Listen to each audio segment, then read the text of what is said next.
or must be based on some learned position. So I think really there's a lot of work to be done in terms of guiding what needs to be said.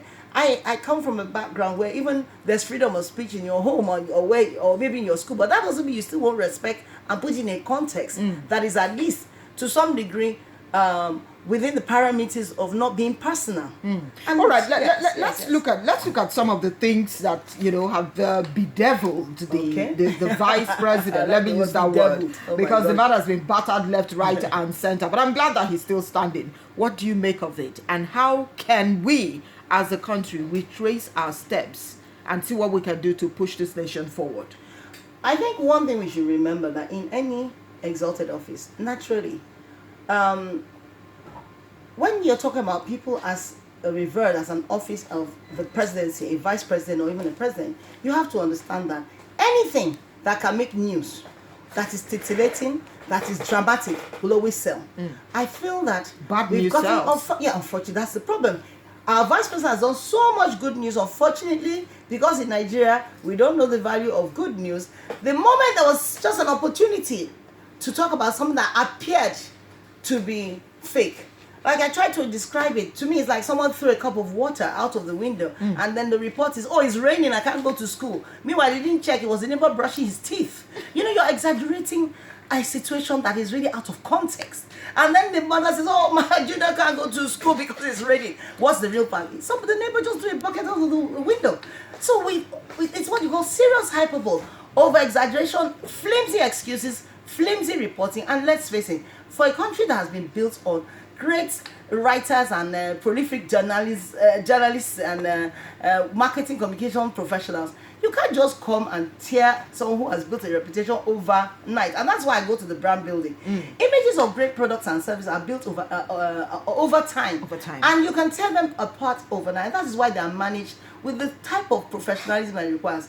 What we have done here is simply a disservice to what I'll call brand Nigeria, because we're making it look as if we're just a desperate set of human beings who when they see an opportunity to tear down anybody that is really supposed to be well positioned, they just go to town. We are not that type of people, and I think it's a poor representation of majority of us that are just regular Nigerians and professionals ready to do our jobs.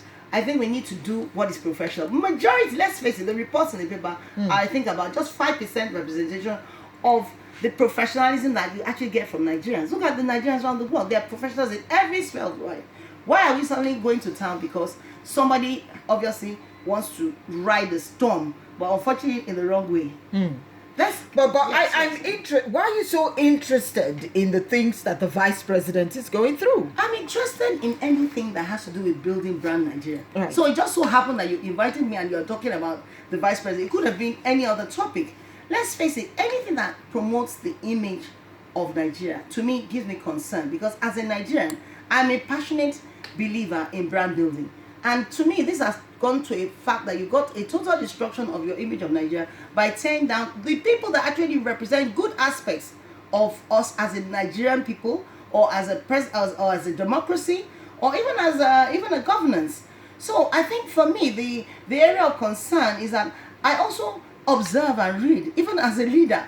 Once you are being a past president of an association that deals with brand building and image making, you definitely take interest in everything that has to do with what is promoting us, whether it's women issues, whether it's children issues, whether it is issues of governance. So for me, the current travel came up as a discussion point, and therefore when you called me to have this interview, I found it very interesting to say, I'm more than happy to say, no, we have to stop this tearing down of people's personalities, because for the fact that it's the vice president of the Federal Republic of Nigeria, we're doing a total disservice to all of us. That is why they're given all those perks of office. It's not for cosmetic reasons, because we have to keep them in exalted positions so that they can represent us very well. When we now use our mouths to tear down people who are put in an exalted position, we hope we know that we are put a tragedy of information on an exalted platter. We have to take that down. We cannot afford that, because if we know the implication for it in terms of our respect around the world, our respect even with our sister nations, why are we hearing people saying they are going to Ghana? Because there are a lot of businesses take their cue from what they hear and read in the media. Would you say that's one of the reasons that Nigerians were taken for granted in South Africa? My sister, I think in all due respect, that is part of the sour grapes we're eating. What has been the problem? But thank you for even bringing that aspect. Look at what's happening. When ordinarily, thank God for the volunteering of Airpeace Chief Executive to bring Nigerians home. Ordinarily, because the image that goes with the fact that as a Nigerian, what is going to happen to you if you are being challenged? Suddenly, somebody came to the rescue to say, no, we Nigerians will rise up. And even it means self-help.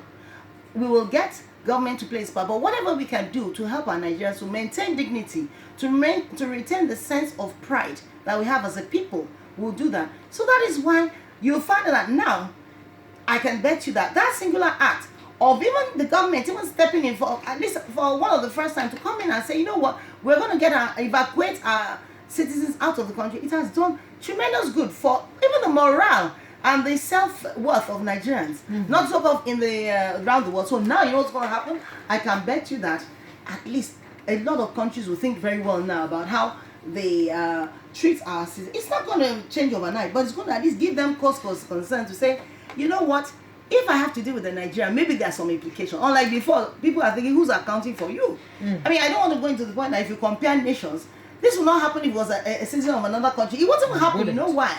Because somebody's going to rise up and take it up as a national issue. Yes. That an American or a Briton, or this happened. Yes. What does it mean? Because of the brand of benefits that they offer us. We have to get back to that. All right. Let's get you involved in the discussion. You can listen to This Is Okay, for 24 hours and you'll never be bored. But let's get you involved in the discussion now. What you can do is call the studio line 0906707158. The lines are buzzing already. I'm sure some people save this number on their phone so they can just call and call.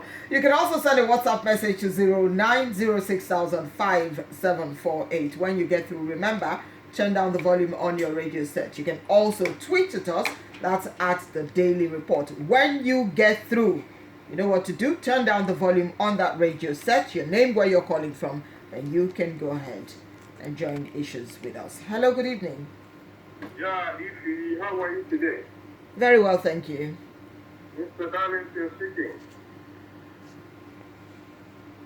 The